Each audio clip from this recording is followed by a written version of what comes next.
Hello guys, welcome to football Bangla. আজকে যে বিষয়টা নিয়ে আলোচনা করব সেইটা হচ্ছে গেমে নতুন যুক্ত হওয়া ইন্ডিভিজুয়াল ইনস্ট্রাকশন নিয়ে। আসলে গেমটাকে অনেক বেশি স্টেবল করার জন্য এই অপশনটা নতুন করে কোনামি অ্যাড করছে গেমে।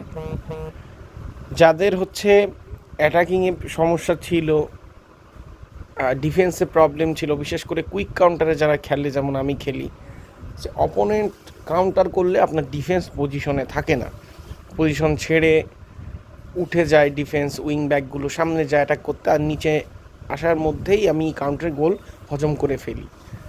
এবং সেন্টার ফরওয়ার্ডগুলো যখন যারা 4-3-1-2 খেলে বা সিঙ্গেল সিএফএ খেলে 4-2-3-1-এ, অনেক সময় দেখা যায় যে একটা কাউন্টার মেক হচ্ছে, তার মধ্যে সিএফকে একদম সেন্টারেই প্রয়োজন, তার পজিশনেই প্রয়োজন, কিন্তু সে ওই কোনায় চলে গেছে, নিচে থাকতেছে, অফসাইডে পড়ে যাচ্ছে, বেশি রান মেক করার জন্য কোনায় চলে যাচ্ছে, সো আপনি গোল করতে পারতেছেন না।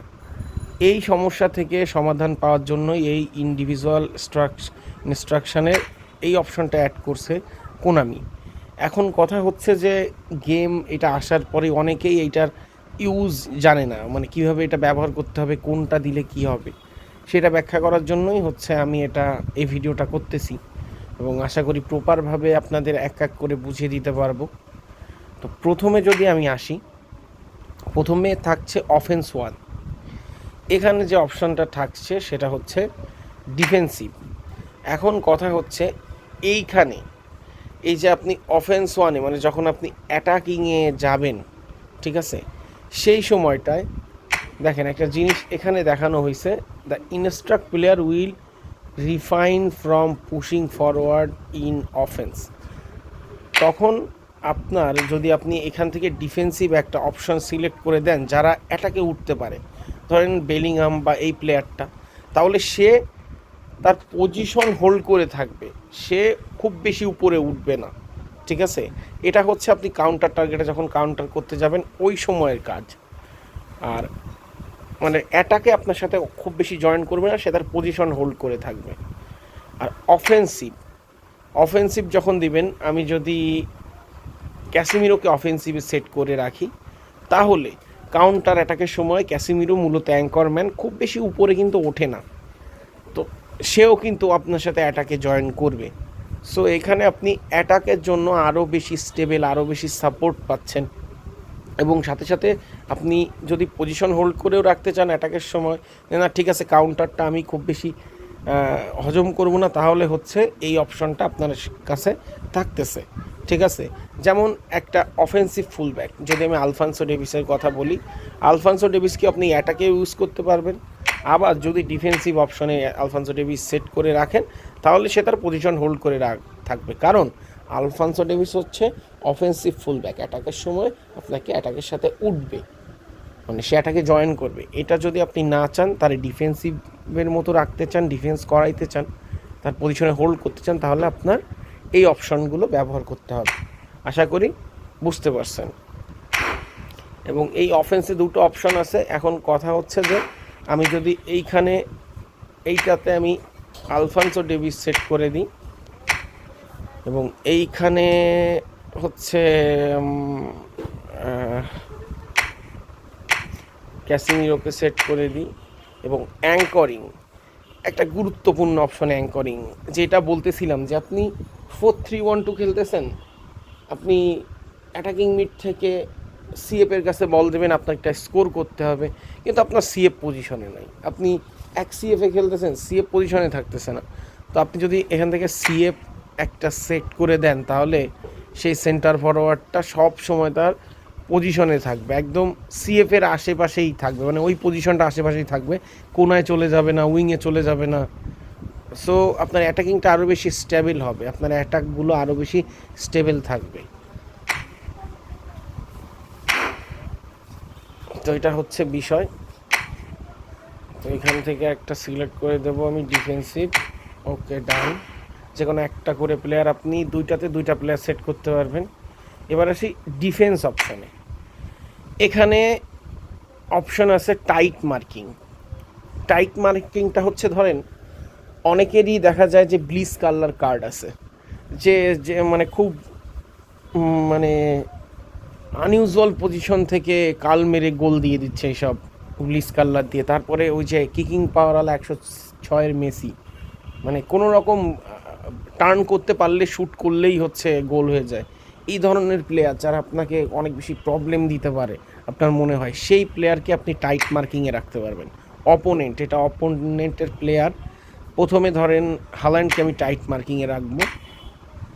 সো টাইট মার্কিংটা হচ্ছে আপনার প্লেয়ারগুলো সবসময় ওকে চোখে চোখে রাখবে যে ও যেন একটা ফ্রি স্পেসে রান না মেক করতে পারে, গোলে বেশি শ্যুট না নিতে পারে, তাকে সবসময় ব্লকিংয়ে রাখবে, সে যেন ফাঁকা পজিশন না পায়। এটা হচ্ছে আপনি টাইট মার্কিংয়ে ইউজ করতে পারবেন। এই হলো টাইট মার্কিং। আর ম্যান মার্কিং করতে হলে অবশ্যই আপনার প্লেয়ারের ম্যান মার্কিং স্কিল থাকতে হবে, এরকম প্লেয়ার আপনার রাখতে হবে।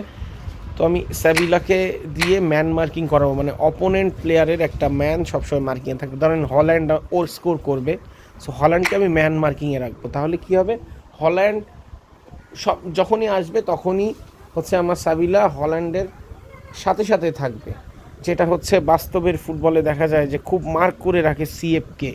ঠিক আছে, এবং ইউসিএলে আমরা দেখছি হল্যান্ডকে কিন্তু খুব বেশি স্পেস দেয়নি রিয়েল মাদ্রিদের অ্যান্টোনিও রুডিগার। সো ওই সেম স্টাইলেই হচ্ছে খেলাটা হবে। ঠিক আছে, এই হচ্ছে ম্যান মার্কিং। এরপরে আসি কাউন্টার টার্গেট। কাউন্টার টার্গেট যখন হচ্ছে একটা প্লেয়ার এখানে দেখতে পাচ্ছেন যে এই যে ড্রপ ব্যাক করে, ঠিক আছে, ড্রপ ব্যাক করে এবং ডিফেন্সে চলে আসে।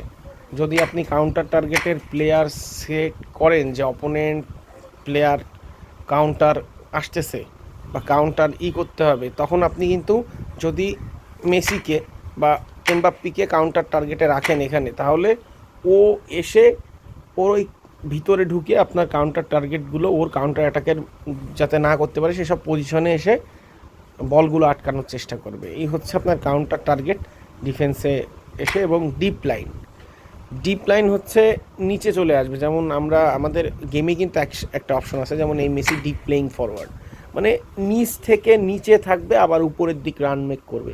কিন্তু এখানে যদি আপনি এমবাপ্পে বা রাশফোর্ডকে ডিপ লাইনে রাখেন, তাহলে এরা হচ্ছে অপোনেন্ট যখন অ্যাটাক করবে তখন নিচের দিকে আসবে, মানে ডিফেন্সে হেল্প করবে। এটাই হচ্ছে অল ওভার ইন্ডিভিজুয়াল ইনস্ট্রাকশনের হচ্ছে বিষয়। এখন এই বিষয়টা আপনার মানে মুখস্থ করে কাজ হবে না, এটা হচ্ছে আপনার নিজের সেন্স থেকে ইউজ করতে হবে। অপোনেন্টের সাথে যখন আপনি ম্যাচ খেলবেন, সেই ম্যাচে তার কোন প্লেয়ারটা আপনার জন্য ইফেক্টিভ, কোন প্লেয়ারটা আপনাকে অনেক বেশি পেইন দিচ্ছে, এইগুলো বুঝে আপনার এগুলো সেট করতে হবে যে কাকে মার্কে রাখতে হবে, কোন প্লেয়ারটাকে আপনি নিচে চান, কোন প্লেয়ারটাকে অ্যাঙ্করিং রোলে চান। এটা হচ্ছে খেলতে খেলতে আপনার মধ্যে চলে আসবে। আর একটা জিনিস কি, যে একটা ফিক্সড স্কোয়াডে খেলার অভ্যাস করতে হবে, তাহলে আপনার প্লেয়ারের গুণগুলো বা প্লেয়ারের স্কিলগুলো আপনার মধ্যে খুব ভালোভাবে রপ্ত হবে। বারবার বিভিন্ন প্লেয়ার দিয়ে স্কোয়াড করে খেললে কিন্তু সেই প্লেয়ারের খেলাটা কিন্তু খুব বেশি স্টেবল থাকে না। আপনি একটা নতুন প্লেয়ার পেয়েছেন অনেক বেশি ভালো, সেটা হচ্ছে আলাদা হিসাব, তো ওকে সাব করালেন, কিন্তু একটা নির্দিষ্ট স্কোয়াড যেন আপনার থাকে, এটা হচ্ছে বিষয়। তো আজকের ভিডিওটা এই পর্যন্তই। তো আশা করি সবার ভালো লাগবে। সবাই সাবস্ক্রাইব করবেন যদি ভালো লাগে আমার ভিডিওটা।